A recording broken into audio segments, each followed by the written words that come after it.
Então, como é que vai rolar essa química entre cliente e o teu escritório? Vai rolar através do posicionamento, vai rolar através do teu portfólio, através do que tu diz, tanto na descrição do teu post, quanto no texto do teu site, quanto no texto da tua bio, quanto o que tu diz através das tuas imagens. Seja bem-vindo ao podcast Estratégia Arquitetura, o podcast onde você vai conhecer as estratégias para você se destacar no seu mercado.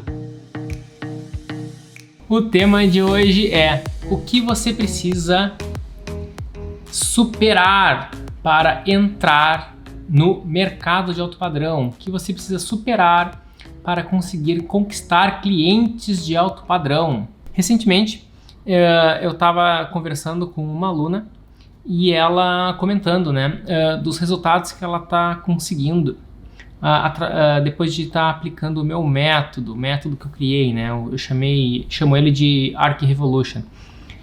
E eu fico muito feliz de ver que realmente quando a gente segue a estratégia, o resultado aparece. E significa que a estratégia ela é tudo muito fácil? Nem tudo. Algumas coisas são fáceis, mas outras não. E por que nem tudo é fácil? Ora, se fosse fácil, todo mundo estava no alto padrão, né? Mas eu vou esclarecer contigo e eu vou te deixar isso mais fácil depois dessa live de hoje. Vou conseguir te alertar sobre as principais armadilhas que deixam o arquiteto mais distante.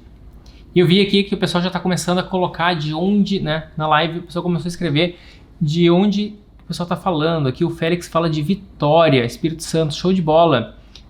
Quero saber de onde vocês são. Escrevem aqui no comentário que alto padrão, ou arquitetura, na verdade, num todo, ela tem muitas diferenças de cada lugar do país, Então, grandes centros acabam tendo uma certa característica, cidade pequena acabam tendo outra característica, regiões litorâneas têm outras características, regiões serranas têm outras características, e então às vezes é um processo um pouquinho peculiar, uma pequena diferença de como tu atrai esses clientes.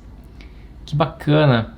Tem pessoas de cidades grandes e cidades pequenas por aqui. Show de bola, Show de bola. Não sei se tem algum gaúcho por aqui, eu sou o único. Quem sabe? Deve ter, sempre tem gaúchos.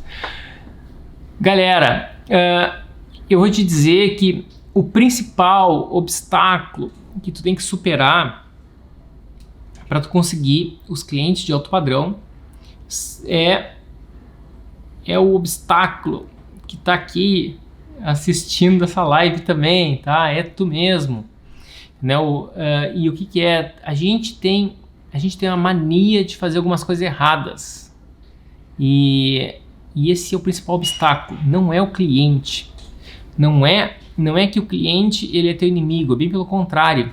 O cliente é o teu aliado, o cliente é o teu salvador. Se tem alguém que vai te salvar nessa tua jornada, é o cliente. E será que são os concorrentes o problema? Também não são os concorrentes. Será que são os fornecedores que podem ser talvez mal qualificados? Não são os fornecedores. Não são fornecedores. É o próprio arquiteto. E eu vou entrar a fundo. O que é que o arquiteto faz que realmente tu afasta do cliente de alto padrão?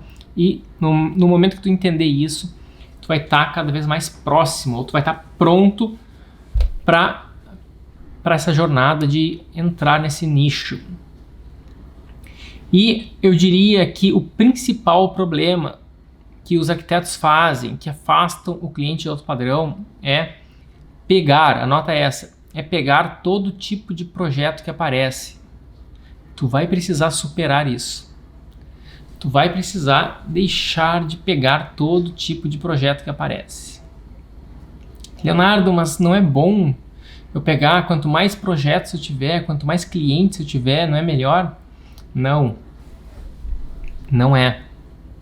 E tem vários motivos para isso. Se tu pega qualquer projeto, se tu atende qualquer tipo de cliente, tu tá poluindo o teu escritório. Tem clientes que poluem o teu estilo. Tem clientes que estão precisando de projetos que estão completamente desalinhados com o alto padrão. E se tu te desalinha com o alto padrão, fica cada vez mais difícil tu chegar lá, né? Eu acho que eu gosto muito de entender essa jornada do alto padrão como algo em movimento. E o posicionamento, ou seja, tudo que tu faz no teu trabalho é como se fosse um vetor, né? É uma direção. Então, posicionamento tem muito a ver com direção. E se tu vai para várias direções, às vezes, talvez, tu fica parado. Ou então, dependendo, se tu pega muitos projetos de baixo padrão ou de médio padrão, tu tá indo para aquela direção, né? Se tu pegar muitos projetos de médio padrão ou baixo e médio padrão, tu tá indo justamente para a direção oposta ao alto padrão. E tu tá completamente enganado que ter muitos clientes ou ter muitos projetos vai estar te deixando mais próximo. Não vai. Então, o caminho do alto padrão, a gente anota essa: o caminho do alto padrão não é quantitativo, ele é qualitativo. O caminho do alto padrão, ele é qualitativo e não quantitativo. Sabendo disso, tu poderia então ter apenas um projeto de alto padrão? Seria o suficiente para conquistar clientes? Sim, a resposta é sim. Se esse projeto estiver super alinhado com o teu público, se esse projeto demonstrar extrema qualidade, se extrema qualidade aos olhos do teu público, se esse projeto demonstrar sofisticação, estilo, conforto, segurança, status, se esse projeto simbolizar um objeto de desejo para o teu público, somente um projeto basta para tu entrar no alto padrão. E essa eu diria que é uma ótima notícia. A gente pensa geralmente que é quantidade, né? Que depois que a gente tiver 10 projetos, depois que a gente tiver 50 projetos, aí sim a gente vai estar digno de entrar no alto padrão.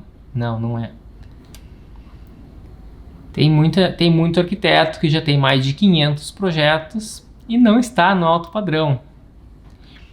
Da mesma maneira que tem muito motorista de táxi que tem essa profissão há décadas, há 30 anos. Tem muito motorista de táxi que trabalha há 30 anos nesse mercado e não virou piloto de Fórmula 1. Isso significa que não tem nenhuma relação direta com o número de projetos ou a quantidade ou o tempo de serviço, né? O tempo de experiência não tem relação com o fato de entrar ou não no alto padrão. Então, às vezes, o pessoal me pergunta: Leonardo, eu estou me formando agora, posso entrar no alto padrão? A resposta é sim. Leonardo, será que não tem que primeiro fazer projetos de baixa renda para depois ir para o alto padrão? Fazer projetos para classe média e depois ir para o alto padrão? Eu digo, não precisa. É até melhor tu ir direto. É até melhor, é mais fácil. Tu vai já aprender a técnica correta de uma vez. Tu não vai correr o risco de ter o vício das técnicas passadas. Tu não vai correr o risco de ser influenciado por projetos de baixa renda ou projetos padrões, projetos medianos, projetos da média. Isso realmente tu vai precisar superar a questão de quantidade versus qualidade. Leonardo, o que mais eu preciso superar? Tu precisa superar o entendimento de o que é alto padrão. Algumas pessoas pensam que alto padrão é casa em condomínio. Casa em condomínio é alto padrão? Talvez sim. Muitas vezes sim. É necessariamente alto padrão? Não, não é. Por quê? Por vários motivos. Condomínios é o que mais aparece, né, no Brasil. Condomínio é uma solução que a iniciativa privada está tentando solucionar a questão de segurança. Então, condomínio fechado é muito comum no Brasil porque as cidades estão cada vez mais violentas, então eles resolveram pegar uma grande área, eles cercam aquela área, colocam uma segurança própria, uma segurança privada, e eles fazem urbanismo próprio, urbanismo privado ali dentro, vão fazer a rua, a calçada do jeito que eles querem. Então é a iniciativa privada tomando as rédeas da sua vida e não dependendo do poder público. Eles criam uma pequena ilha em que a iniciativa privada toma a iniciativa de maneira privada. Então, condomínio é o que mais aparece. Existem condomínios de altíssimo padrão, existem condomínios mais populares, existem condomínios de vários tipos. E o que significa, então, vamos entrar a fundo. O que significa alto padrão? Alto padrão significa que está acima da média, está acima do padrão. É um padrão mais alto do que o padrão normal. Ou seja, uma casa em condomínio, ela tende a ter um padrão mais elevado do que uma casa num bairro comum da cidade. É necessariamente? Claro que não. Muitas vezes isso acontece? Sim, muitas vezes, mas não é necessário. Então, a casa em condomínio, muitas vezes ela tem um padrão mais alto. Mas o alto padrão mesmo você tem que entender, é sempre do ponto de vista. O marketing é sempre do ponto de vista do teu público. O teu público, o teu cliente, ele está procurando um arquiteto ou uma arquiteta para fazer um projeto. E ele não está comparando entre as opções de quem foi que fez as casas que ele viu naquele bairro específico da cidade, mas ele está comparando quem foram os arquitetos que fez as casas do condomínio ao qual ele acabou de comprar um terreno. Olha só, se tu quer entender sobre marketing, anota essa: comece a pensar como o teu cliente. Sério, anota. Pega o teu Moleskine, o teu caderno, a tua agenda e anota. Marketing comece a pensar como o teu cliente. Então pensa assim, eu comprei agora um terreno no condomínio. O que eu quero? Quais são as opções que eu tenho? Eu comprei o terreno no condomínio, agora eu preciso de um arquiteto. Então ele conseguiu vencer a etapa comprar o terreno, pagar o terreno, ver como é que ele ia pagar, escolher qual terreno, se é um terreno de esquina, se é um terreno de medianeira, se é um terreno próximo da entrada, se é um terreno no meio, se é um terreno próximo das quadras, se é um terreno próximo do salão de festa. Opa, salão de festa, será que tem barulho? Será que não é melhor pegar um terreno lá no fundo, um terreno com poucos vizinhos? Será que não é melhor comprar 2 terrenos ou um terreno? Então, o cliente, ele está nesse universo. E o cunhado dele, será que é bom morar no mesmo condomínio do cunhado? Será que é bom morar no mesmo condomínio que tem os amigos ou não? Então, esse é o mundo do cliente. Ele venceu essa etapa. e já comprou o terreno. Agora é que o cliente começa a nova etapa. A nova etapa dele é: vamos achar um arquiteto ou uma arquiteta, porque agora precisamos construir a casa. Precisamos construir o nosso sonho. E daí ele começa a andar e desfilar no condomínio em busca de inspirações, e cada placa de obra que ele vê, ele começa a tirar foto da placa de obra. Ele começa a anotar, né? Ninguém anota mais nada, todo mundo tira foto. Então o pessoal começa a tirar foto da placa de obra e depois o pessoal começa a pesquisar aqueles arquitetos.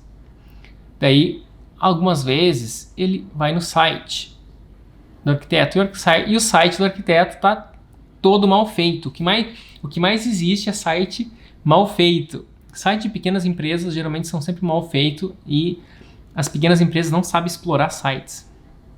Isso é muito bem... Eu explico muito bem como resolver esse problema dentro do meu treinamento, né? Dentro do Arc Revolution. Vocês vão aprender como resolver o problema do site. Daí o cara vai entrar no site e algumas vezes o cara não se acha no site. Só tem projeto velho e não consegue achar nem os projetos. O projeto de capa é o pior projeto do escritório, botou na capa e o cliente já se perdeu naquele site e ele desiste dali. Mas aqueles que estão mais interessados ainda em ti, eles vão tentar te achar no Instagram. E daí também vão começar a seguir os arquitetos da cidade que fazem projetos em condomínios. Não somente aqueles projetos, não somente a primeira obra que ele viu, mas de todas as obras que ele viu. É assim que pensa o cliente. O cliente ele está buscando arquitetos, está buscando profissionais. Agora, como é que tu vai ser contratado se tu não é visto pelo cliente? Essa pergunta tu deve se fazer todos os dias, quando tu acorda, quando tu chega no teu escritório, quando tu senta na tua mesa para trabalhar, tu deveria estar pensando nisso. Como é que tu vai fazer para ser visto pelo público que tu escolheu? Então, se tu não tem uma obra no condomínio, tem gente que tem obra no condomínio e não põe placa. Ou tem gente que põe uma placa que não vende, a placa não vende a obra, né? Então a obra é só um monte de tijolo, uns pilarzinhos, uma laje toda cinza de concreto, não dá para entender nada aquela obra, e põe uma placa discreta. O que tinha que ter na placa? Tinha que ter um super render. Um render magnífico. Quem trabalha com render chama esse render de Hero Shot. Hero Shot é a imagem herói. Então é muito comum a gente fazer vários renders do projeto, mas aquele que é o mais importante, aquele que vira a capa do projeto, a capa de revista, né? Aquele que mostra todo o projeto e faz a gente desejar aquele projeto, essa imagem, a imagem mais importante do projeto é chamada de Hero Shot, a imagem herói. Então essa imagem herói, ela vai salvar, né? Ela vai salvar o teu marketing, né? Então tu vai botar ela na tua placa. E quando tu põe essa imagem na placa, junto com o teu nome, a tua marca, isso facilita. Leonardo, e o meu nome do meu escritório é Concreta Arquitetura. É bom? Então olha só, às vezes o pessoal põe ali o pessoal tem um escritório de arquitetura, tem uma obra no condomínio que já conseguiu vencer várias etapas. E, geralmente o que eu ensino até é como tu chegar bem antes disso, né? Mas vamos supor que tu já está mais avançado, tu já tem obra no condomínio. Tu já conseguiu entrar em um condomínio. E daí o pessoal não explora bem a placa. A obra, como tá sendo feita, então a casa tá feia, né? Do ponto de vista de um cliente, ela é feia. Enquanto não tiver 100% finalizada, com luminotécnico, sem tapume, com todos os móveis, com jardim florido, com passarinho cantando, enquanto não tiver assim, o cliente não consegue entender o projeto. Então, obra é sempre feio, do ponto de vista do cliente. Então, tem uma obra que é uma coisa feia, que não ajuda a vender. Tem uma placa de obra que não ajuda. Geralmente, muitas vezes não tem render, ou se tem um render, o cara pegou o primeiro render que tinha, não pensou no poder daquele render, gasta dinheiro em um monte de coisa, mas não, né, troca o lavabo do escritório, mas não gasta dinheiro com o render que vai trazer cliente. O lavabo do escritório não vai trazer cliente, tá? E agora, o nome do escritório, daí tá ali Concreta Arquitetura. Puxa, quem é Concreta Arquitetura? Né? Então, coloca o teu nome, é muito mais fácil. Meu nome é Leonardo Mader e todo mundo me chama de Mader. Quando eu fui criar o meu escritório, eu botei Mader o nome, porque todo mundo já me chamava de Mader. Agora, se o teu nome é Concreta Arquitetura, depois fica difícil, né, de lembrar quem é que está por trás da Concreta. Ou então, tu conhece a fulana, vamos supor que a fulana é a Jéssica, tá? Jéssica era o nome de uma gata que eu tinha, que faleceu já. Então, vamos supor que é a Jéssica. A arquiteta Jéssica, um exemplo hipotético, é uma das sócias da Concreta Arquitetura. E daí tu conheceu a Jéssica. Qual que é o nome do escritório da Jéssica? Ah, não lembro, é alguma coisa. Não esqueci o nome do escritório da Jéssica. Então, é muita coisa para memorizar. As pessoas mal lembram do nome do vizinho. As pessoas esquecem, não conseguem nem lembrar o nome do vizinho, não conseguem nem lembrar o telefone do esposo ou da esposa, né? Do marido ou da mulher. Então, é muita coisa para memorizar. E ainda tu quer que a pessoa memorize dois nomes em vez de um, né? Que é o teu nome e o nome do teu escritório. Então, usa a mesma coisa. Se ela é Jéssica Pacheco, então coloca Jéssica Pacheco Arquitetura. Jéssica Pacheco Arquitetos. Jéssica Pacheco Arquitetura Interiores, alguma coisa assim. Facilita muito a vida do cliente. Ah, mas eu adoro o nome Concreta. Pois é, isso é uma coisa que tem que superar. Eu estou aqui para falar o que tu tem que superar. Não estou aqui para concordar, né, com tudo que tu faz. Para isso existem as mães, né? As mães, as vós, avó e vô, né? Muito massa falar com... Tu chega com um projeto, né? Vai mostrar pra tua mãe, vai mostrar pra tua avó, pro teu vô, eles só vão dar elogios. Daí depois tu mostrava ele na faculdade lá, o professor mandava mudar tudo, né? Não gostava. E ainda dava a falsa impressão, agora fazendo um parênteses, tá? Mudei de assunto, já volto pro assunto principal. Na faculdade, tem um pouco a ver, né, com o assunto da live, mas na faculdade a gente pensa que um professor funciona como um cliente, mas não. Um professor, ele fica dando opiniões sobre aspectos técnicos do teu projeto. E um cliente, ele não dá opiniões sobre o aspecto técnico do teu projeto.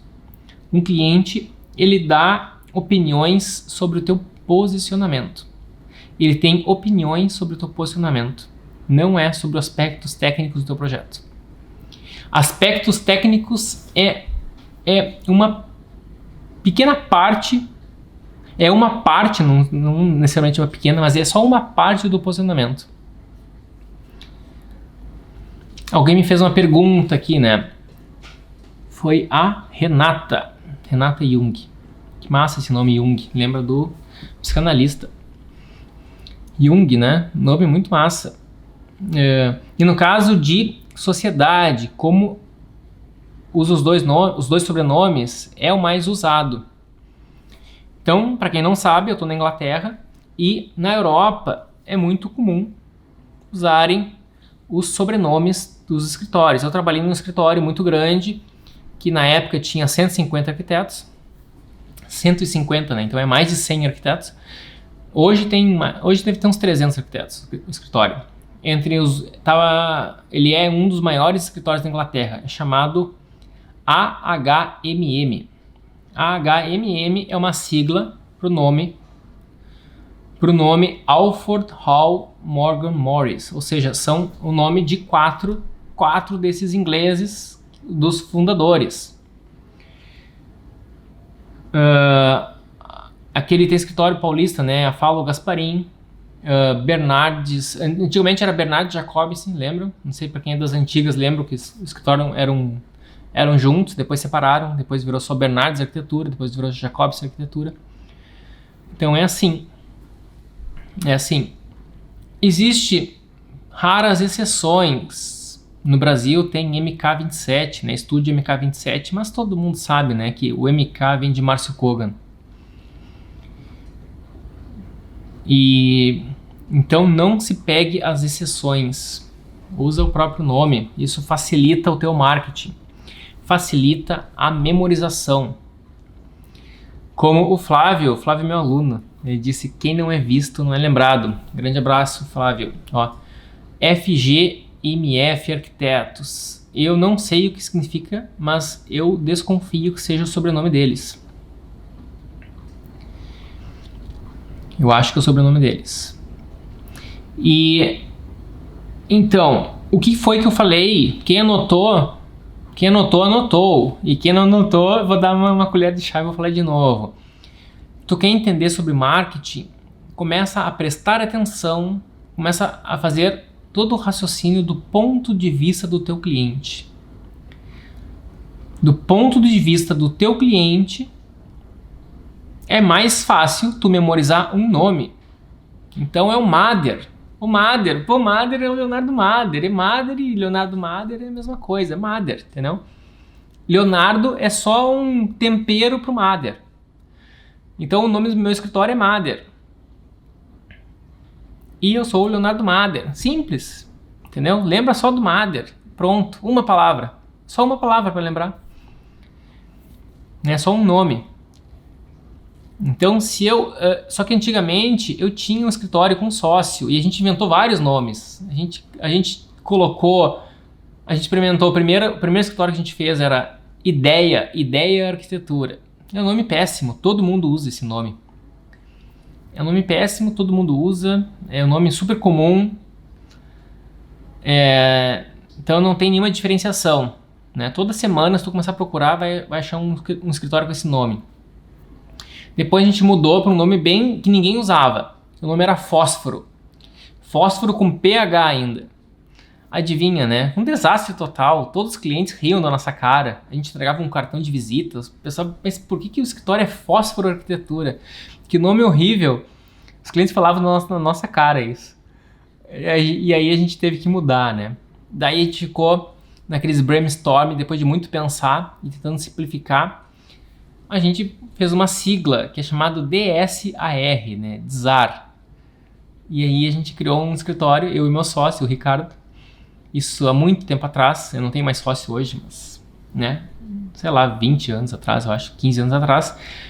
A gente criou a DSAR, DSAR, que significa uma sigla para Design e Arquitetura. Foi o melhor dos nomes que a gente criou? Até foi. Mas nem se compara com o sobrenome, né? Depois disso, eu acabei indo para a Europa, né? A gente separou a sociedade, né? A gente super amigos. Ele foi trabalhar com o pai dele e eu fui trabalhar né? E eu fui para a Europa em 2006. Quando eu voltei, eu não tinha dúvidas que eu tinha que fazer um escritório com o meu nome, porque na Europa todo mundo usa com o nome. Todo mundo não, né? Existe na Holanda o pessoal tem tradição não, mas na Holanda o pessoal tem costume de não usar o sobrenome. Na Holanda, mas em outros lugares é sempre o sobrenome. Então na Holanda tem Micanu, Unstudio, tem Oma, do Renkulas. Então olha só, tem gente, o que é mais famoso, o Oma ou o Renkulas? O escritório é tão grande que as pessoas lembram dos dois. Agora, quem fundou a Unstudio? Unstudio, quem fundou? Que é o Van Becker, né? É difícil de lembrar, é muito nome. Até eu às vezes me esqueço. Aí o Big é da Dinamarca. Big é que nem MK27, né? Tu não sabe, o Big é o Bjarke Engel. Então é o nome dele. Então funciona, né? Sempre usa o nome. qualquer outro escritório, né? Vai funcionar melhor. Então, tu tem que, tu vai ter que superar, tu precisa superar essa tua mente de arquiteto, ou tu só conversa com arquitetos, essa mente só focada em arquitetos. Tu tem que superar isso e começar a pensar do ponto de vista do teu cliente, mas não do ponto de vista de qualquer cliente. Anota essa aqui é mais um outro ponto crucial, tá? Não um ponto de vista de qualquer cliente, mas o ponto de vista do teu cliente específico, que é o teu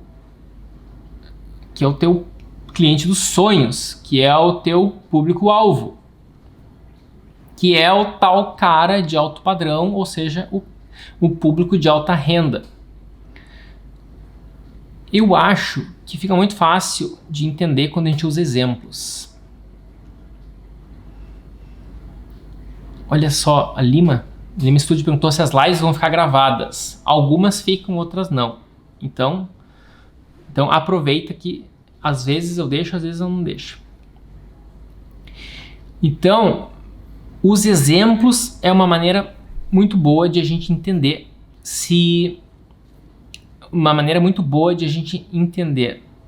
esses conceitos mais complexos. Eu vou dar um exemplo no meu caso. Eu tenho a Mader Arquitetos, um escritório de Porto Alegre, que atualmente eu administro de Londres, mas eu vou voltar para o Brasil, daí eu vou administrar de onde eu for morar no Brasil, e que não vai ser Porto Alegre, a princípio.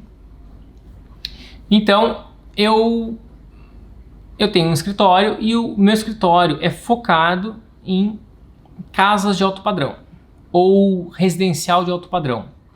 Eu faço prédios, faço prédios também, mas a maioria dos meus projetos são casas. Eu tenho interesse em estender para o corporativo, a curto prazo não. Porque eu não domino essa área, até tenho um conhecimento para isso. Só que o mercado é um mercado e uma logística totalmente diferente da que eu estou preparado. É um outro mecanismo. Então, tu precisa entender o público-alvo. Todo cliente de alto padrão me interessa? Não são todos. É um certo tipo de clientes que me interessa. Então, são clientes que querem casas especiais em qualquer lugar do mundo, né? Geralmente Brasil, mas também tem interesse em pegar projetos internacionais. Já fiz alguns nos Estados Unidos, projetos pequenos nos Estados Unidos, e também iniciei um projeto em Punta del Este, no Uruguai. E eu vejo que tem um mercado muito forte internacional a ser explorado, que eu vou começar a explorar nos próximos anos. E também acho que tu também pode explorar. Inclusive, falando em mercado internacional, estava falando com uma aluna minha e ela está com um projeto em Nova York, justamente com essa mentalidade, né? Não tem motivo nenhum para qual tu te limitar a tua região, tá? Não tem porquê. Projeto a gente pode fazer em qualquer lugar. Pode ver qualquer grande nome, Estúdio MK27, Zai, até o Arthur Casa. Arthur Casa chegou a abrir, ele tem um escritório em Nova York. Mas mesmo que tu não tenha, tu consegue fazer projetos em qualquer lugar do mundo. Isso é importante. Então, tu precisa entender quem é o teu cliente. O meu cliente, ele busca casas especiais. O cara quer fazer, se é um investidor que quer uma casa normal, comum, para vender rápido e que seja super barato de fazer, ele nunca vai me contatar. Eu não sou o cara para isso. Agora, é uma família que quer a casa, que vai ser o principal patrimônio da família, não o principal como o mais caro, mas o principal como o que eles, emocionalmente falando, né? Então, às vezes a família milionária, tem um banco, por exemplo, é super rica, tem uma empresa gigantesca e a casa, o valor do patrimônio da casa é pequeno perto do patrimônio da família, né? Mas, sentimentalmente, emocionalmente, a casa é super importante. A casa é o background, né? É o pano de fundo a qual a família vai estar crescendo e se desenvolvendo. Então tem a ver com paz de espírito, tem a ver com uma mente.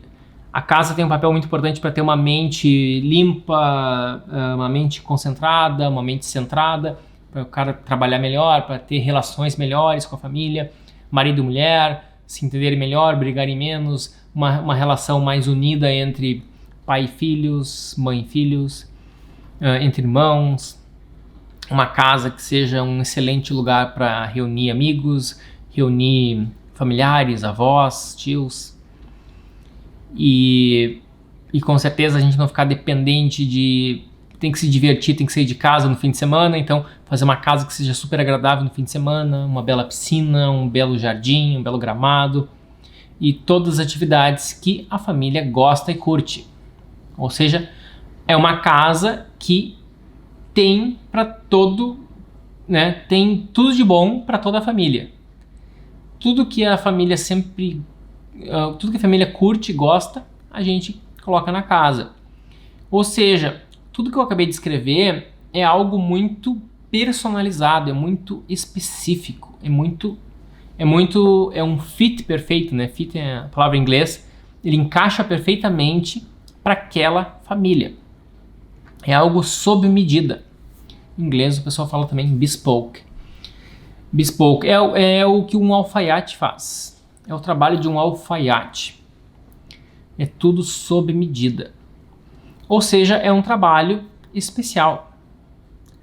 Um alfaiate, o cara que vai no alfaiate, que ainda existe, é uma coisa extremamente sofisticada, é uma coisa muito, muito chique, né? Muito, muito bacana. E é isso que tu tem que vender. É isso que tu tem que fazer na tua arquitetura.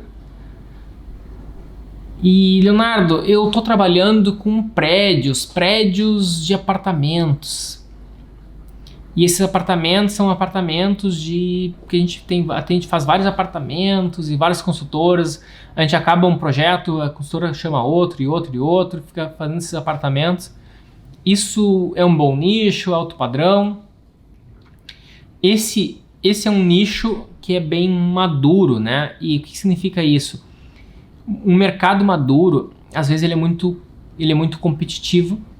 Já tem muitos players que já dominam bastante isso,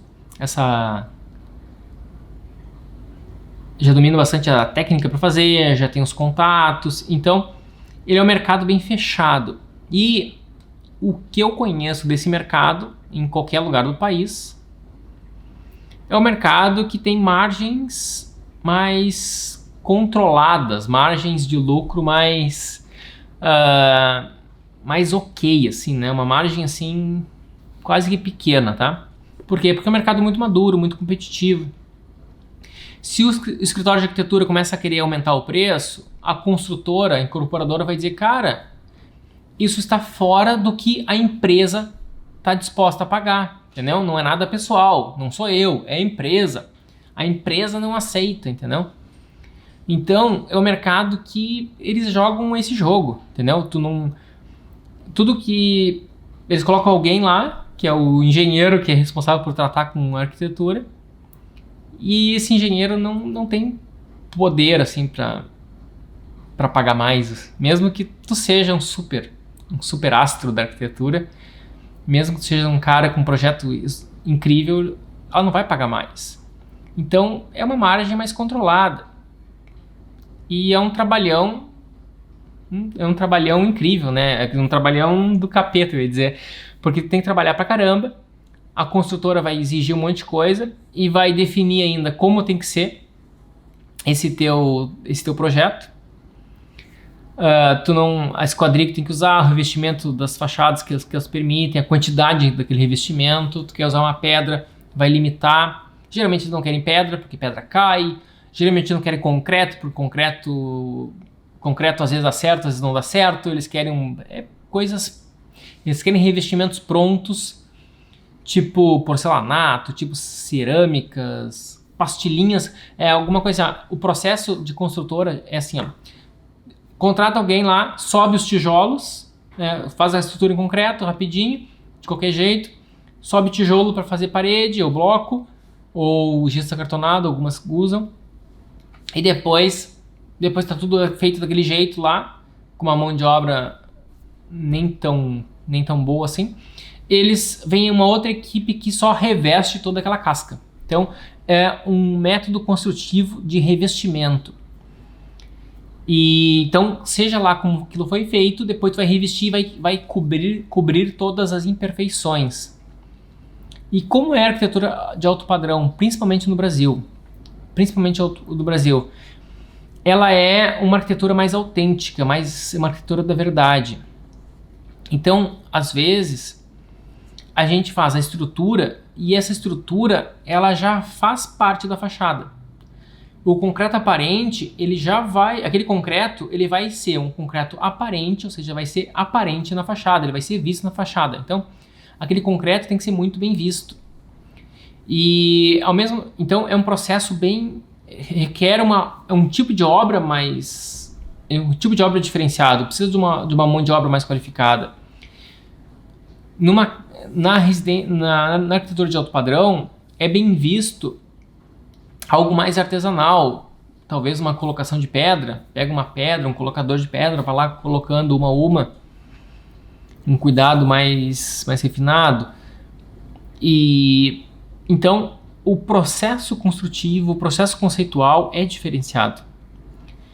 E para isso, como tu tem muito mais liberdade, e quando alguém tem muita liberdade, pode ser que o resultado seja muito bom, ou pode ser que o resultado seja muito ruim. E aqueles que conseguem fazer um resultado muito bom, ou seja, conseguem fazer uma obra criativa, esses são os que se destacam dentro do alto padrão. Então, por isso que tu tem que saber usar bem, né? Tem que ter um conhecimento técnico legal. Por isso que o treinamento que eu tenho até tem eu diria que 1/3 dele praticamente é só sobre técnica. E é super importante, né? Você tem que ter uma técnica diferenciada. Leonardo, mas eu já fiz vários projetos. Vamos lembrar então, galera, precisa superar isso, tá? Quantidade não é qualidade. Se tu tem vários projetos, quem estava aqui comigo desde o início da live, viu que quantidade não é qualidade. E no alto padrão, o que importa é a qualidade, não é a quantidade. No alto padrão, basta um único projeto alinhado com o teu público-alvo, ele é suficiente. Apenas um já é suficiente.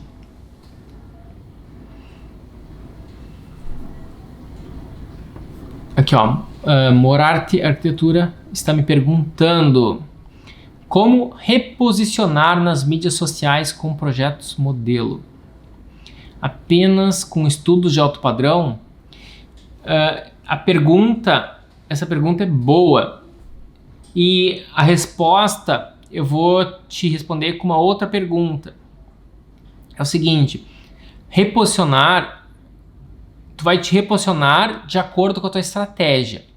E se a tua estratégia é conquistar clientes de alta renda, então tu vai ter que pensar, refletir, o que é que um cliente de alta renda gosta? O que é que um cliente de alta renda valoriza?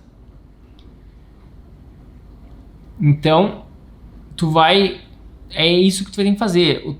Pode fazer projetos modelos, pode fazer um projeto de estudo focado no tipo de cliente que tu está buscando. Qual é um erro que pode estar acontecendo? Eu gosto muito do projeto de um arquiteto, de um certo escritório de arquitetura. E eu vou fazer aquele projeto bem no estilo daquele escritório que eu adoro, que eu amo. Só que o mercado que tu tá atuando, que é o mercado da tua cidade e as cidades vizinhas, por algum motivo não tem demanda para aquele estilo.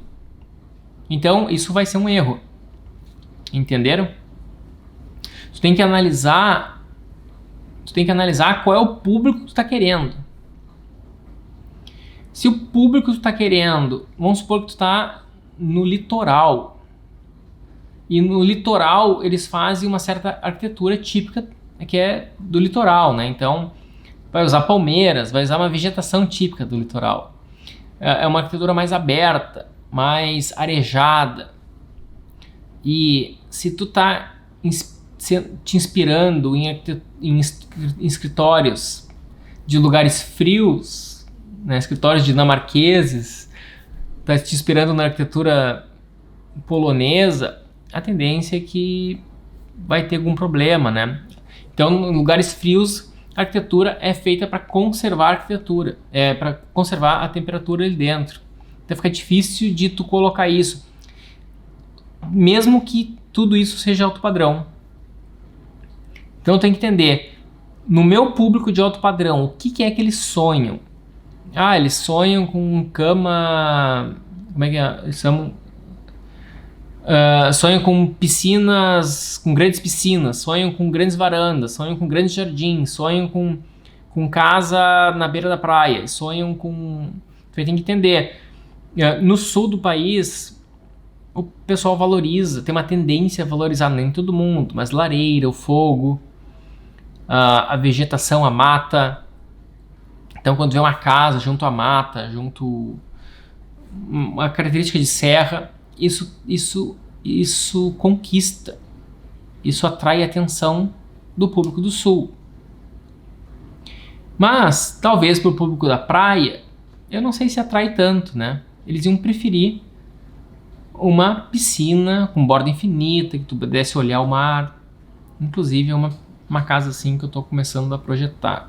Vale a pena contratar um social media? Me perguntaram. A Monca Arqui. Vale a pena contratar um social media? A resposta é depende, porque vamos entrar um pouco mais nessa parte. O social media, ele tem muito conhecimento de como usar as ferramentas, mas não necessariamente ele tem conhecimento da estratégia que está na tua cabeça. Se tu conseguir passar para o social media exatamente a estratégia que tem na tua cabeça e tu conseguir transmitir para ele o teu público-alvo, qual é exatamente o segmento de clientes que tu quer atingir, aí sim o social media pode fazer um bom trabalho.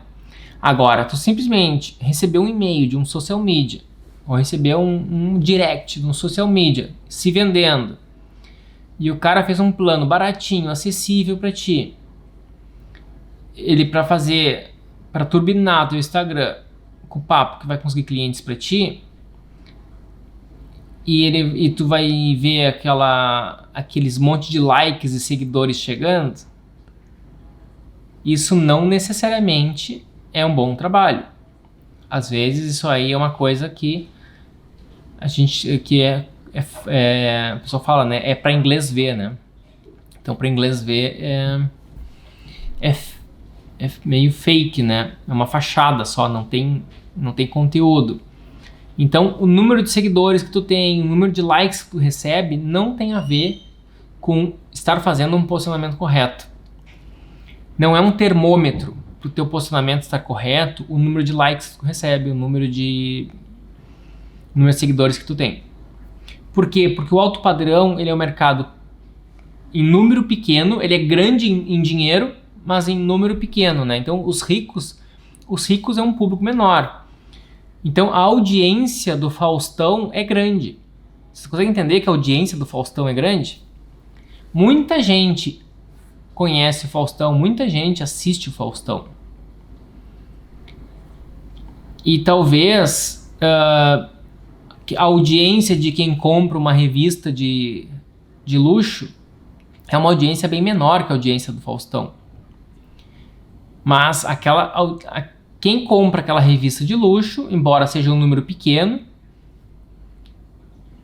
é um público qualificado. Então, esse conceito de nicho é muito importante tu entender.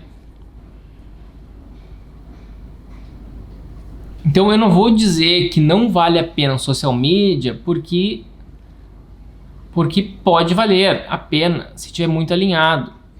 Mas, em geral, ele não vai estar alinhado. Em geral, não está. Tem que ser um social media muito fera. Leonardo, como resolver isso? Casualmente não, né? Propositalmente, eu peguei errado. Propositalmente, eu tenho um treinamento no Market Revolution, eu ensino, né? Como tu fazer o teu próprio, tu construir isso. Mas, qual é o ideal, então? Tu constrói o teu posicionamento nas mídias sociais e depois tu pode contratar um social media que é para seguir o posicionamento que tu fez, ou então tu simplesmente pega um estagiário, uma estagiária que tu tem ali que gosta de internet e só fala para ela seguir. É mais barato às vezes, né? Um dia por semana, uma tarde por semana ela faz tudo. E para o escritório de arquitetura basta. Desde que tu tenha, ou também, se não quer envolver a tua equipe de arquitetura para isso, contrata um social media, não tem nada contra eles. Mas, assim, ó, o arquiteto ele precisa ele criar a estratégia. Qual que é um jeito errado? Então vamos falar o que tu precisa superar, né? O que tu precisa superar é, chega um social media e ele vai montar a estratégia para ti. Dentro do alto padrão, é improvável que isso seja bom. Por quê? Porque mesmo que seja um social media especializado em alto padrão, porque na cabeça dele, desse social media, ele só sabe o que ele já conhece, né? O que ele... Tem um cara que eu adoro seguir, ele fala muito que todo conhecimento é passado, todo conhecimento não vale mais nada, é obsoleto. Então, o conhecimento que o social media tem é só baseado no passado, nos exemplos que ele viu. Então, os exemplos da cabeça do social media os exemplos de conceito de luxo de alguns nomes que ele tem em mente, de algumas revistas que ele tem em mente, de alguns perfis de Instagram que ele tem em mente. Então, tudo isso faz parte do passado do social media. Só que quando tu tá contratando alguém e vocês vão trabalhar, o que importa é o presente. O que é o presente? O presente é qual é o teu estilo? O que tu valoriza? Quais são os teus valores de projeto? Valores no sentido, o que tu valoriza? Tu valoriza natureza? Tu valoriza conforto? Tu valoriza segurança? Que tipo de materiais? Qual é a tua paleta de cores na arquitetura? Tu gosta de materiais rústicos? Tu gosta de materiais mais polidos? Tu gosta de uma arquitetura mais tecnológica? Tu gosta de uma arquitetura mais clarinha? Tu é inspirado, traz uma inspiração da arquitetura grega? Tu traz uma inspiração da arquitetura de Bali, tailandesa? Tu é uma arquitetura mais brutalista, tipo uruguaia? Qual que é a tua influência de arquitetura? E como é que tu vai tratar isso nas tuas mídias sociais? E isso que é importante. Então, o social media, ele, às vezes, como ele tem muitos clientes para atender, ele não vai ter paciência de fazer esse aprofundamento contigo. Por isso que eu digo que é muito mais interessante tu fazer sozinho, ou tu, se tem sócio, vocês vão fazer entre sócios, e aí tu vai conseguir reconhecer qual é a tua, e daí depois que tu reconheceu qual é a tua, aí sim que tu vai para um segundo estágio, que daí pode ser o social media. Ou então tu mesmo já vai catar e procurar esse material que serve para tu demonstrar. Qual que é um erro? O erro é tu ficar colocando joias no teu Instagram, carros caríssimos, pega umas fotos da internet que tem uma arquitetura moderna com carro na frente, tu vai começar a publicar isso, e joias, e piscinas incríveis, e pessoas em resorts, e tentando conectar o teu público de alto padrão. Isso vai conectar? Não, porque isso aí é tudo muito fake, é muito artificial, é mainstream, né? Mainstream é muito batido, é muito comum, entendeu? É muito não é único, não é individual. E o alto padrão, eles querem saber qual é a tua. Qual é a tua qual é a tua característica única. Nunca ninguém vai conseguir competir contigo sendo tu mesmo, entendeu? Se tu for tu mesmo, não existe concorrência. E o alto padrão tá indo nessa linha. Eu não tenho concorrentes porque eu tenho uma obra única. É uma obra única que é a minha cara, os meus valores. A Leonardo Mader, a Mader Arquitetos, tem uma característica única. Então, eu não tenho concorrentes. Ah, Leonardo, mas o cara não contratou a ti, contratou o Isai. Beleza, o Isai é outro cara, muito bacana, e tá tudo certo, entendeu? Inclusive, eu também sou fã do Isai, né? É uma bela troca, né? Não digo que é uma bela troca, é uma troca bacana. Mas é um estilo diferente. O Isai tem outras... Tem alguns valores diferentes e tem um jeito de tratar, um jeito de conduzir o projeto diferente então cada um é único, e se tu tentar copiar, tu perde a identidade e tu não é ninguém, entendeu? Quem tenta copiar, tu não te torna aquilo que tu tá copiando, tu cai no limbo do nada, tu é sugado pelo buraco negro e tu cai no nada.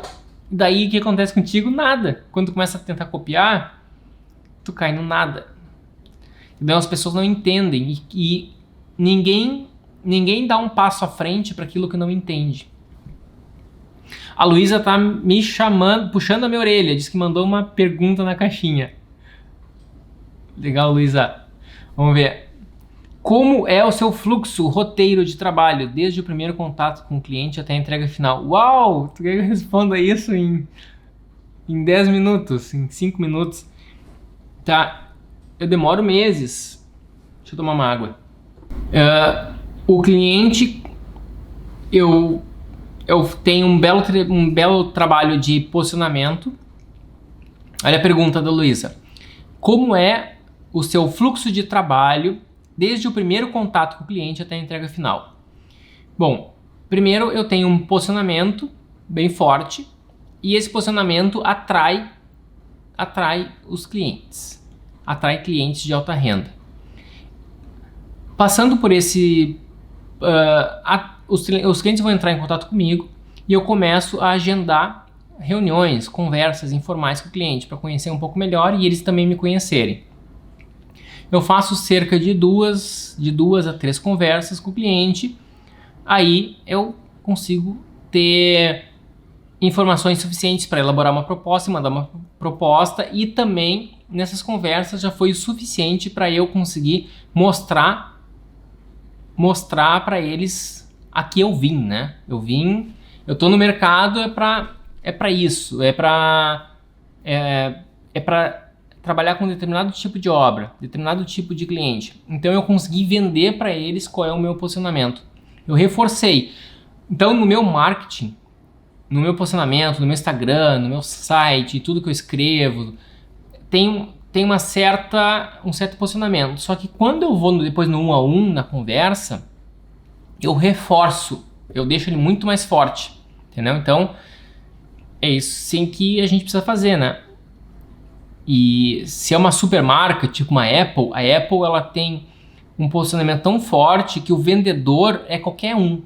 Nem precisa de vendedor, o próprio site já vende sozinho, né? As pessoas vêm no site da Apple, já compram, ou se alguém quer comprar um produto da Apple, quando tu entrou na loja, sei lá qual loja do teu shoppingzinho ali, tu já tomou a decisão de comprar, não importa qual seja o vendedor, né? Então, grandes marcas, o processo de venda ela é irrisório, qualquer pessoa vende, entendeu? Apple, qualquer um vende, porque o trabalho já foi feito todo antes, mas o meu posicionamento não é tão assim ainda, né? Na arquitetura é um ticket bem mais alto e eu não sou uma Apple, então o cliente já chega quase pronto, mas não está 100% pronto, então eu tenho que fazer umas 2 reuniões, de 2 a 3 reuniões, eu tenho que ancorar preço, né? Tem que fazer ancorar preço é mostrar que o negócio é bacana, então fazer ele pensar que é bem caro, fazer ele acreditar que vai ser caro, e daí depois eu mando a proposta para ele, daí ele acaba topando. Nem todos topam, né? É normal, né? Tu não precisa fechar 100% das reuniões que tu conversa, não existe essa necessidade, claro que não. E então é perfeitamente normal que alguns deles topam, outros não. Daí a gente faz mais uma reunião depois, que seria um kickoff, né? Uma reunião de início de projeto em que a gente esclarece dúvidas e nessa reunião tu pode ou não mostrar referências de projeto. Nessa reunião, tu pode ser nessa ou na próxima. Mas a primeira reunião é para tu explicar um pouco melhor como vai ser o projeto e principalmente tu rever a questão de programa de necessidades. E também deixar o cliente tu deixar o cliente sabendo que tu tá presente, né? Então, mostrar presença. Mostrar que ele tá começando a pagar, contratou alguém, ele tem pavor de alguém que tu contrata e some. Tá? Então, tu está presente. E daí a gente começa a desenvolver. Então, eu hoje eu não desenho no Revit. Então, meu Revit é fraco, né? Não que seja fraco, é fraco porque eu não desenho, né? Então eu tenho uma equipe que fica cuidando dos desenhos técnicos e eu fico dando a orientação. Então eu defino o conceito do projeto junto com o cliente, né? Pego todo o material do cliente, defino o conceito e vou passando para minha equipe e a minha equipe vai desenvolvendo. Geralmente quem faz o Revit é um coordenador do projeto, que ele vai estar cuidando depois junto com os engenheiros, junto com toda a equipe de complementar. Ele começa a desenhar desde o início até o final no Revit. E nisso a gente também já começa a fazer estudos em 3D. O Revit, a gente pega o modelo Revit e começa a desenvolver. Eu gosto de usar a ferramenta 3ds Max e começa a importar no Max e começa a renderizar e começa a colocar os bloquinhos do Max, começa a botar a vegetação, imobiliário do Max e vou trabalhando alguns estudos de materiais, mas só para testar, né, a volumetria. Primeiro, nem me preocupo muito com materiais, talvez sim, talvez não, mas principalmente fazer estudos volumétricos. E nisso o pessoal tá mexendo no Revit e eu começo também a mexer no 3ds Max, ou alguém, às vezes é um estagiário meu, às vezes agora que eu não tenho estagiário aqui comigo, que eu fico enchendo o saco deles, então eu mesmo faço. Eu adoro mexer no Max. E daí eu fico mexendo ali, esculpindo o projeto, e daí eu fico trocando ideia com a minha equipe e vou mandando as imagens, eles vão lá e refazem, né? Ajustam todo o Revit conforme a imagem. E depois, nisso a gente vai fazendo várias apresentações para o cliente. E então tem essas forças, né? Então tem não tem três, tem muitas forças do projeto, né? Tem a força do cliente, que fica desejando certas coisas. Tem a minha força, como criando um conceito mestre para o projeto, um conceito arquitetônico central.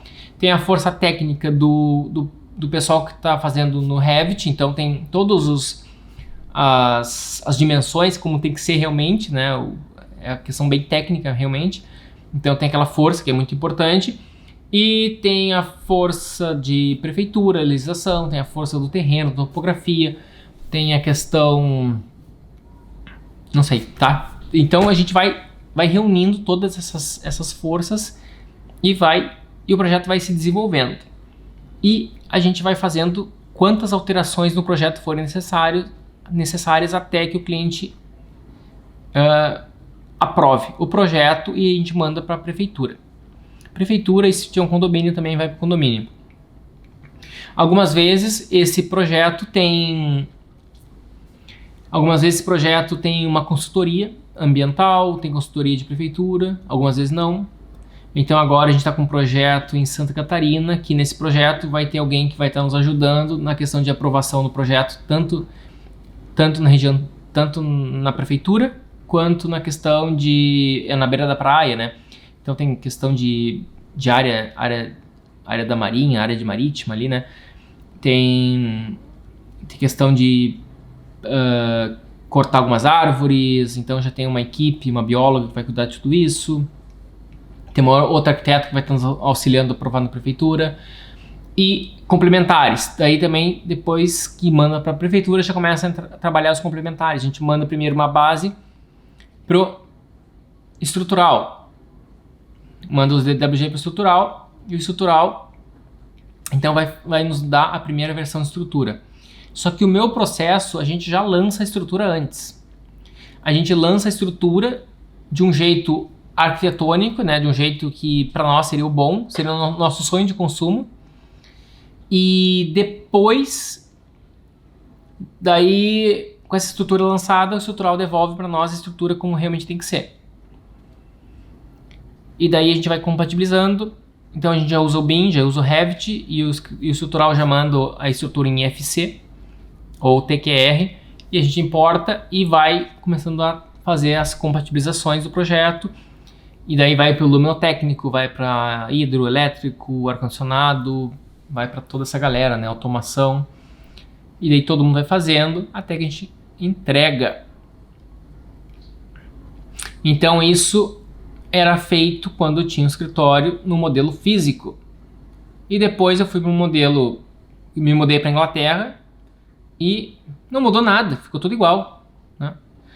A diferença é que antes alguém ficava num computador próximo de mim, na salinha do lado, e agora alguém fica em outro lugar qualquer do planeta. Só isso. Então o processo é o mesmo. Isso é show de bola, né? E tudo isso graças à invenção dos computadores, internet e pessoas, né? Alguém inventou o ser humano, daí graças à invenção do ser humano, a gente contrata seres humanos. E os seres humanos, clientes, nos contratam. E o mundo é feito de seres humanos. Vamos lá. Aqui, ó. Como fazer networking para conseguir clientes em potencial. Networking. Cara, networking. Olha que pergunta interessante, né? Quem foi o Mário? Arquiteto Mário Duarte. Mário, sabe que networking... Eu não faço networking. Porque networking, né? O que é um networking? Networking é... a pergunta... Essa pergunta me dá a entender que pra gente conseguir cliente de alto padrão, a gente tem que estar jogando golfe com os caras, tem que estar jogando tênis com esse pessoal, tem que estar indo nas baladas com eles, quando eles vão lá pros cafés, vão pros restaurantes, a gente vai tentar sentar do lado lá e vai esbarrar com eles. Opa! Ah, você por aqui, você não é o cara tal, né? Pergunta alguma coisa ali, como é que vai teu filho, e agora puxa o cartão de visitas. Por falar nisso, eu sou arquiteto, se tu estiver querendo uma obra, pega o meu cartão. Não é isso, tá? Isso a princípio eu nunca vi funcionar. Ou se existe isso, eu não sei como é que faz, tá? Mas pelo tudo que eu já estudei sobre seres humanos, não é assim que as conexões funcionam. O processo de conquista de cliente é muito semelhante ao processo amoroso, né? Quando o cara olha para a menina olha pro cara e rola aquele desejo, aquele interesse. É muito semelhante, tá? Então, como é que vai rolar essa química entre cliente e o teu escritório? Vai rolar através do posicionamento. Vai rolar através do teu portfólio, através do que tu diz, tanto na descrição do teu post, quanto no texto do teu site, quanto no texto da tua bio, quanto o que tu diz através das tuas imagens. Se tu faz um render muito realista, com a cama desarrumada, que mensagem tu tá passando?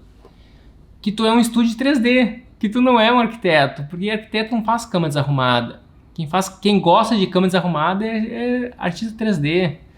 Se tu faz um render super realista, cheio de tudo quebrado, tudo manchado, tudo riscado, tu é um estúdio 3D, porque o cara de 3D gosta de tudo riscado, tudo com defeitos.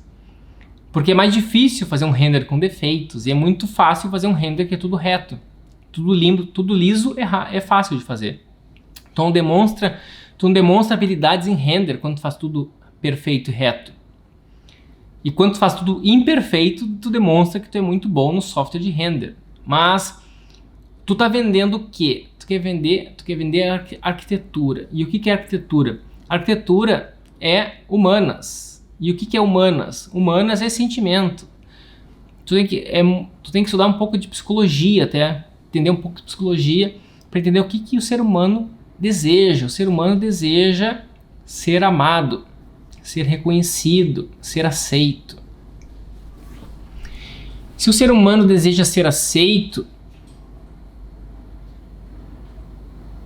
e ele tem que ser aceito por quem? Olha só, vamos aprofundar esse assunto aqui. O ser humano deseja ser aceito por quem? Ele deseja ser aceito por aqueles que ele valoriza. Bom, quem que ele valoriza? Geralmente é a família, em primeiro lugar. Ele quer ser aceito, né? Ele quer ser reconhecido pelo pai e pela mãe. Ele quer ser reconhecido pelos filhos. Ele quer ser reconhecido pela esposa, pelo marido.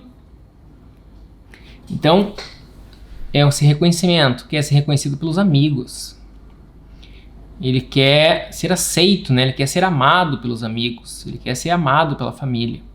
Tu acha que um cara que trabalha bastante, dedicou décadas da vida dele trabalhando, construindo uma empresa, um Jeff Bezos da vida, começa a olhar a trajetória do Jeff Bezos, a trajetória do Elon Musk, os caras trabalham pra caramba. O que esses caras querem? Esses caras querem ser amados. O Elon Musk, ele recebia muito bullying na escola. O pessoal cagava a pau ele. Né? Ele era um nerdzão esquisito e o pessoal pegava no pé dele, né? E ele cresceu e tá nessa busca feroz.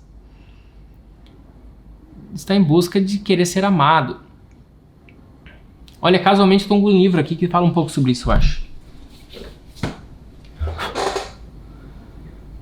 Né?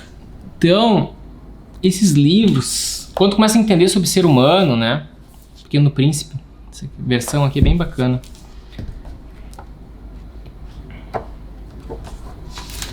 Olha aqui, olha você aqui.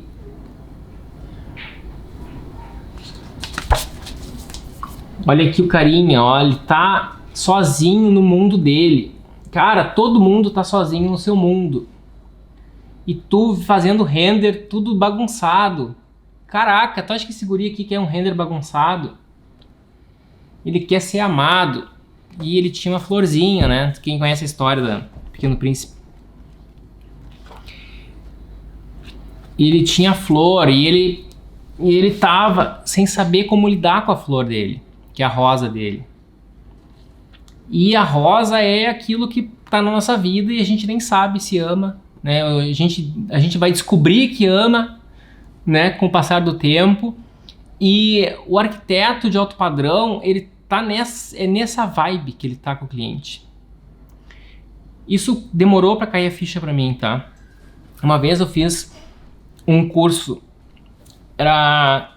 eu morava em Porto Alegre na época, uns 10 anos atrás, e daí apareceu do nada pra mim, não sei como, um curso. Eu comecei a pesquisar sobre alto padrão no Google, e daí tinha um curso. Era como entenda o comportamento do consumidor de luxo. Um curso com uma psicanalista, e eu, uau, vou fazer. Era pra ser em Curitiba. Eu fui lá, me matriculei e comprei passagem. E daí os caras mudaram o curso, não vai ser mais em Curitiba, vai ser em São Paulo. Eu, puxa vida, perdi a passagem de Curitiba, comprei depois a passagem para São Paulo, peguei hotel em São Paulo e fui de Porto Alegre para São Paulo. E era um fim de semana, 2 dias o curso, uma imersão. E era uma psicanalista da linha de Lacan, do Jacques Lacan, né, que é uma linha tipo Freud, é um discípulo do Freud, o Lacan, E ela mostrando o modelo de Lacan, o modelo de Petiat, e explicando para nós qual o conceito de obsessão, de comportamento obsessivo, comportamento compulsivo, e como que as grandes marcas trabalham com isso. E eu, interessante. Só que ela dizia que não era para fazer aquilo. Não era para fazer o que a Prada faz, o que a Dior faz, que é para deixar todo mundo louco e entrando na fila do iPhone, dá para comprar o novo lançamento. Não era para fazer isso. As grandes marcas, às vezes, elas alimentam o comportamento compulsivo das pessoas e exploram isso. Mas ela dizia que o pulo do gato não era isso. O pulo do gato era tu encontrar o Petiat do cliente. O Petiat do cliente é uma coisa parecida com a florzinha do Pequeno Príncipe, com a rosa do Pequeno Príncipe. E esquecendo um pouco a rosa do Pequeno Príncipe, o Petiat é algo importante, é uma coisa pequena, mas ela é uma coisa mega importante para o cliente e é o que traz a verdadeira felicidade. Um exemplo que ela dava do Petiat poderia ser um cliente que usa uma calça jeans e uma camiseta branca. Um cliente que usa uma calça jeans e uma camiseta branca, a calça jeans é uma coisa normal, camiseta branca tu compra uma na Hering ou qualquer outra ali, normal, tá? Mas aquilo pode ser um sinônimo de felicidade para ele. Ele não precisa usar aquela roupa super cara da supermarca. E quando tu entende que isso é a felicidade para o cliente, o que tu tem que facilitar e incentivar o cliente a ter isso que traz a felicidade para ele. E eu pensei aquilo, só que eu não caiu a ficha como é que era, porque eu estava com uma expectativa completamente oposta quando eu fiz o curso. Demorou meses para cair a ficha do que aquele curso representava para mim.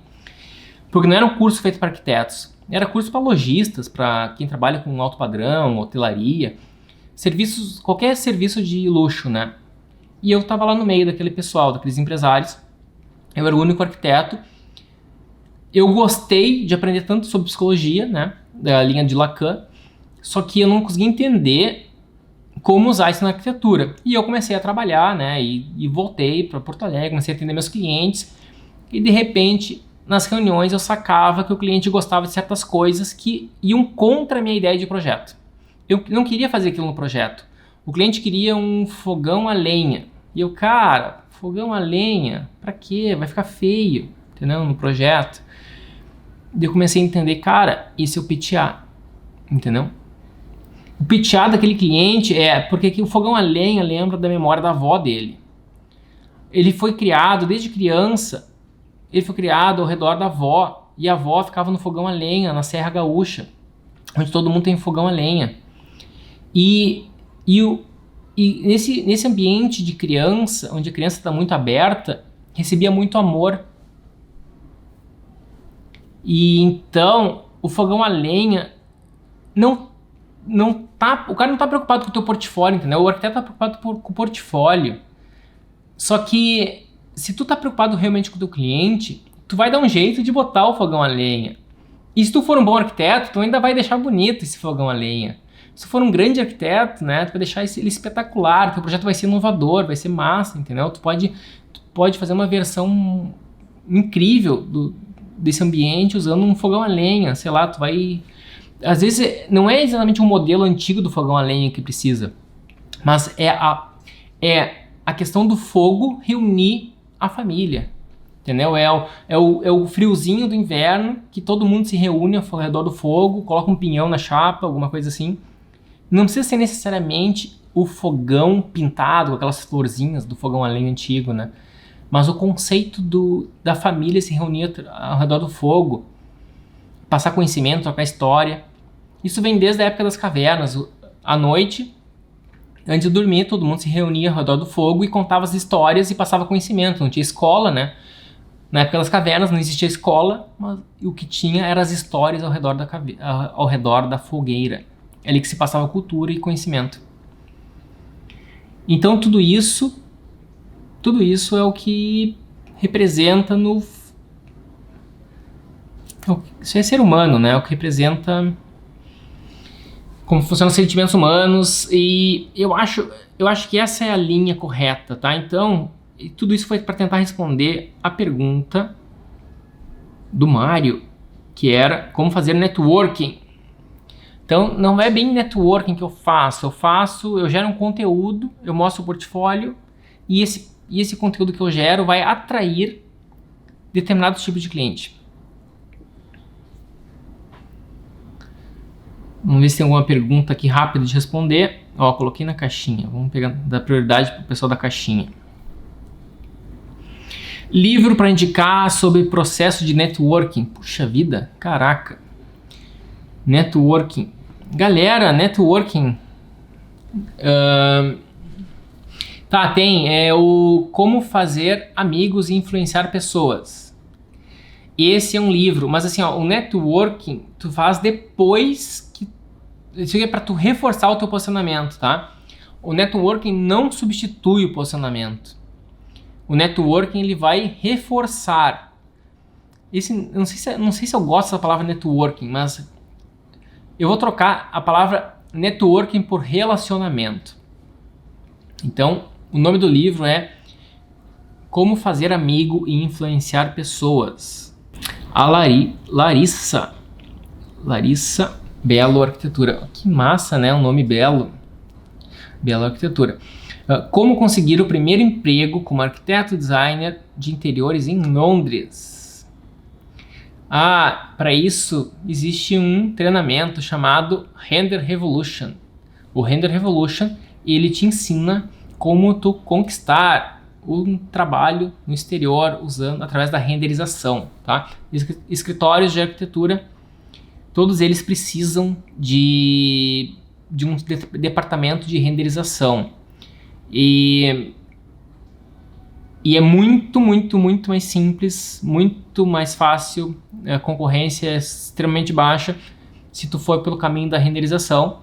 Se tu é uma pessoa que conhece tanto o projeto quanto renderização, tu tem um caminho muito mais fácil e livre para tu conseguir esse tipo de oportunidade. Agora, se tu vai para um caminho, tô estudando Revit, tô estudando parametrização, esse caminho, de certa forma, isso é o caminho normal dos arquitetos na Europa, todos eles já fazem isso, então tu vai concorrer, a tua concorrência vai ser bem pesada, né? Vai ser gente que estudou no exterior, e gente que estudou no exterior, se alguém tem um diploma europeu na Europa, tem um diploma com valor muito maior do que um diploma brasileiro. O diploma brasileiro não tem tanto valor na Europa, então tu compensa isso trabalhando uma habilidade que os arquitetos daqui não trabalham. Os arquitetos daqui não gostam de renderizar. Então, justamente quando tu trabalha com renderização e tu usa as estratégias que eu ensino no Render Revolution, de como tu conseguir trabalho, como tu te posicionar, como tu conseguir teu portfólio, como tu fazer toda a documentação, como tu te apresentar nas entrevistas. Se tu faz tudo isso, tu consegue. Larissa, me manda uma mensagem inbox, esse é um curso que eu não estou divulgando tanto, mas eu tenho vários alunos no mundo inteiro, né? E no mundo inteiro não, mas em vários países com grandes resultados, tá? Como essa aqui é uma live de aquecimento para um segmento de alto padrão, é um assunto um pouco diferente.